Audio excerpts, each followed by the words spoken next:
আসন্ন জাতীয় সংসদ নির্বাচনে বিশেষভাবে আলোচনায় এসেছে প্রার্থীদের হলফনামায় উল্লেখিত আয় ব্যয় ও সম্পদের হিসাব। ঢাকার ২০ আসনের মধ্যে বাংলাদেশ জামায়াতে ইসলামী প্রার্থী দিয়েছে মোট ১৭টি আসনে।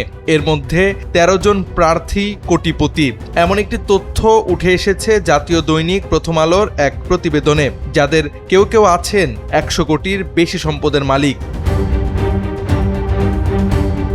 স্থাবর ও অস্থাবর মিলিয়ে সবচেয়ে বেশি সম্পদ চকবাজার, বংশাল সহ পুরান ঢাকার বিভিন্ন এলাকা নিয়ে গঠিত ঢাকা ৭ আসনের জামায়াতের প্রার্থী মোহাম্মদ এনায়েতুল্লাহর, যার সমষ্টিগত মূল্য প্রায় ১১৬ কোটি টাকা।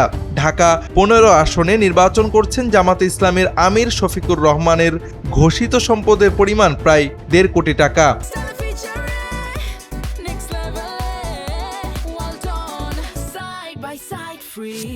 এছাড়া কোটিপতি প্রার্থীদের মধ্যে রয়েছেন ঢাকা ১-এর মোহাম্মদ নজরুল ইসলাম, ঢাকা ২-এর মোহাম্মদ আব্দুল হক, ঢাকা ৩-এর মোহাম্মদ শাহিনুর ইসলাম, ঢাকা ৪-এর সৈয়দ জয়নুল আবেদিন, ঢাকা ৯-এর কবির আহমদ, ঢাকা ১০-এর জসিম উদ্দিন সরকার, ঢাকা ১২-এর মোহাম্মদ সাইফুল আলম,